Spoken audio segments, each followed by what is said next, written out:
बंधुओं, आज शुक्रवार का दिन मैं आपको सुनाने जा रही हूँ अन्नपूर्णा व्रत। जय अन्नपूर्णा माता लिखना बिल्कुल ना भूलें। बोलो अन्नपूर्णा माता की जय हो। एक समय की बात है, काशी निवासी धनंजय की पत्नी का नाम सुलक्षणा था। उसे अन्य सब सुख प्राप्त थे, केवल निर्धनता ही उसके दुख का कारण थी। यह दुख उसे हर समय सताता था। एक दिन सुलक्षणा अपने पति से बोली, स्वामी, आप कुछ उद्यम करो तो काम चले। इस प्रकार कब तक काम चलेगा? सुलक्षणा की बात धनंजय के मन में बैठ गई और वह उसी दिन विश्वनाथ शंकर जी को प्रसन्न करने के लिए बैठ गया और कहने लगा, हे देवादिदेव विश्वेश्वर, मुझे पूजा पाठ कुछ नहीं आता, केवल तुम्हारे भरोसे बैठा हूँ। इतनी विनती करके वह 2-3 दिन भूखा प्यासा बैठा रहा। यह देखकर भगवान शंकर ने उसके कान में अन्नपूर्णा अन्नपूर्णा अन्नपूर्णा इस प्रकार 3 बार कहा। यह कौन क्या कह गया, इसी सोच में धनंजय पड़ गया कि मंदिर से आते हुए ब्राह्मणों को देखकर पूछने लगा, पंडित जी, अन्नपूर्णा कौन है? ब्राह्मणों ने कहा, तू अन्न छोड़ बैठा है, सो तुझे अन्न की ही बात सूझती है। जा, घर जाकर अन्न ग्रहण कर। धनंजय घर गया, स्त्री से सारी बात कही।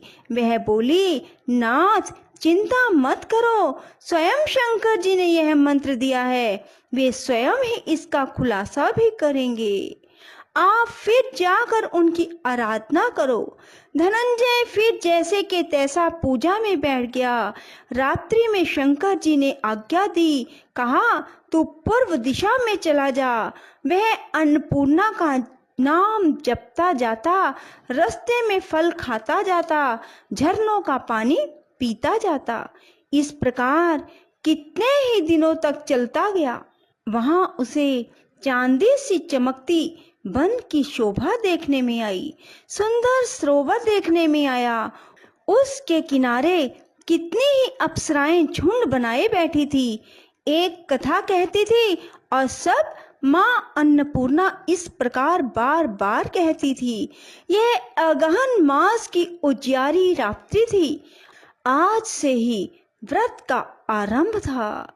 जिस शब्द की खोज करने वह निकला था, उसे वहां सुनने को मिला। धनंजय ने उसके पास जाकर पूछा, हे देवियों, आप यह क्या करती हो? उन सब ने कहा, हम सब माँ अन्नपूर्णा का व्रत करती हैं। व्रत करने से क्या होता है? यह किसी ने किया भी है? इसे कब किया जाए? कैसा व्रत है और इसकी क्या विधि है? मुझसे भी कहो। वे कहने लगी, इस व्रत को सब कोई कर सकते हैं। 21 दिन तक के लिए 21 गांठ का सूत का धागा लें। 21 दिन यदि ना बने तो 1 दिन उपवास करें। यह भी ना बने तो केवल कथा सुनकर प्रसाद लें। निराहार रहकर कथा कहें। कथा सुनने वाला कोई ना मिले तो पीपल के पत्तों को रख, सुपारी या गुवार पाठा के वृक्ष को सामने कर, दीपक को साक्षी कर, सूर्य, गाय, तुलसी या महादेव को बिना कथा सुनाए मुख में दाना ना डालें। यदि भूल से दाना पड़ जाए तो 1 दिवस फिर उपवास करें। व्रत के दिन क्रोध ना करें, झूठ ना बोलें। धनंजय बोला, इस व्रत के करने से क्या होगा? वे कहने लगी, इसके करने से अंधों को नेत्र मिले, लूलों को हाथ मिले, निर्धन के घर धन आए, बांझी को संतान मिले, मूर्ख को विद्या आए। जो जिस कामना से व्रत करे, माँ उसकी इच्छा पूरी करती हैं। वह कहने लगा, बहनों, मेरे भी धन नहीं है, विद्या नहीं है, कुछ भी तो नहीं है। मैं तो दुखिया और दरिद्र ब्राह्मण हूँ। मुझे इस व्रत का सूत दोगी? हाँ भाई, तेरा कल्याण हो, तुझे देंगी। ले, इस व्रत का मंगल सूत्र ले। धनंजय ने व्रत किया। व्रत पूरा हुआ। तभी सरोवर में से 21 खंड की स्वर्ण सीढ़ी हीरा मोती जड़ी हुई प्रकट हुई। धनंजय जय अन्नपूर्णा कहता जाता इस प्रकार कितनी ही सीढ़ियां उतर गया। क्या देखता है, करोड़ों सूर्यों के समान अन्नपूर्णा का मंदिर है। उसके सामने स्वर्ण सिंहासन पर माता अन्नपूर्णा विराजमान है। सामने भिक्षा हेतु भगवान शंकर खड़े हैं। देवंगनाएं चवर डुलाती हैं, कितने ही हथियार बांधे पहरा देती हैं। धनंजय दौड़कर जगदम्बा के चरणों में गिर गया। देवी उसके मन का क्लेश जान गई। धनंजय कहने लगा, माता आप तो अंतर्यामिनी हो, आपको अपनी दशा क्या बताऊं। माता बोली, तूने मेरा व्रत किया है, जा संसार तेरा सत्कार करेगा। माता ने धनंजय की जीवा पर बीज मंत्र लिख दिया। अब तो उसके रोम रोम में विद्या प्रकट हो गई। इतने में क्या देखता है, काशी विश्वनाथ के मंदिर में खड़ा है। माँ का वरदान ले धनंजय घर आया। सुलक्षणा से सब बात कही। माता जी की कृपा से उसके घर में संपत्ति उमड़ने लगी। छोटा सा घर बहुत बड़ा गिना जाने लगा। जैसे शहद के छत्ते में मक्खियां जमा होती हैं, उसी प्रकार अनेक सगे संबंधी आकर उसकी बड़ाई करने लगे।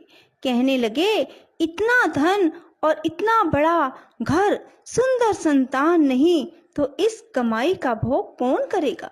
सुलक्षणा से संतान नहीं, इसलिए तुम दूसरा विवाह करो। अनिच्छा होते हुए भी धनंजय को दूसरा विवाह करना पड़ा और सती सुलक्षणा को सोच का दुख उठाना पड़ा। इस प्रकार दिन बीतते गए। फिर अगहन मास आया। नए बंधन से बंधे पति से सुलक्षणा ने कहलवाया कि हम व्रत के प्रभाव से सुखी हुए हैं, इस कारण यह व्रत छोड़ना नहीं चाहिए। यह माता जी का प्रताप है जो हम इतने संपन्न और सुखी हुए हैं। सुलक्षणा की बात सुन धनंजय उसके यहाँ आया और व्रत में बैठ गया। नई बहू को इस व्रत की खबर नहीं थी। वह धनंजय के आने की राह देख रही थी। दिन बीतते गए। व्रत पूरे होने में 3 दिवस बाकी थे कि नई बहू को खबर मिली।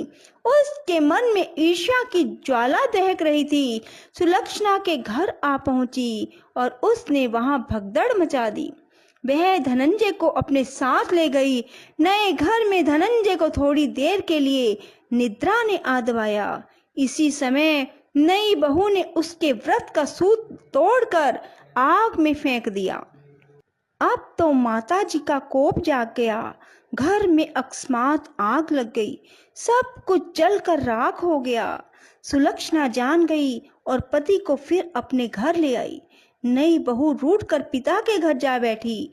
पति को परमेश्वर मानने वाली सुलक्षणा बोली, नाथ घबराना नहीं, माता जी की कृपा अलौकिक है। पुत्र कुपुत्र हो जाता है पर माता कुमाता नहीं होती। अब आप श्रद्धा और भक्ति से आराधना शुरू करो, वे जरूर हमारा कल्याण करेंगी। धनंजय फिर माता के पीछे पड़ गया। फिर वही सरोवर सीढ़ी प्रकट हुई, उसमें माँ अन्नपूर्णा कहकर उतर गया। वहां जा माँ जी के चरणों में रुदन करने लगा। माता प्रसन्न हो बोली, यह मेरी स्वर्ण की मूर्ति ले, इसकी पूजा करना, तू फिर सुखी हो जाएगा। जा, तुझे मेरा आशीर्वाद है। तेरी स्त्री सुलक्षणा ने श्रद्धा से मेरा व्रत किया है, उसे मैंने पुत्र दिया। धनंजय ने आंखें खोली तो खुद को काशी विश्वनाथ के मंदिर में खड़ा पाया। वहां से फिर उसी प्रकार घर को आया। इधर सुलक्षणा के दिन चढ़े और महीने पूरे होते ही पुत्र का जन्म हुआ।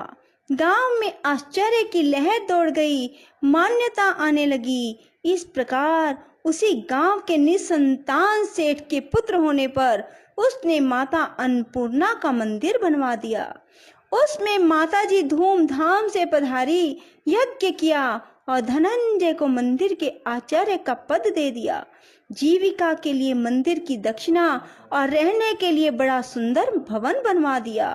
धनंजय स्त्री पुत्र सहित वहां रहने लगा। माता जी के चढ़ावे में भरपूर आमदनी होने लगी। उधर नई बहू के पिता के घर डाका पड़ा, सब लुट गया। वे भीख मांगकर पेट भरने लगे। सुलक्षणा ने यह सुना तो उन्हें बुला भेजा और अलग घर में रख दिया और उसके अन्न वस्त्र का प्रबंध किया। धनंजय, सुलक्षणा और उसका पुत्र माताजी की कृपा से आनंद से रहने लगे। माताजी ने जैसे इनके भंडार भरे,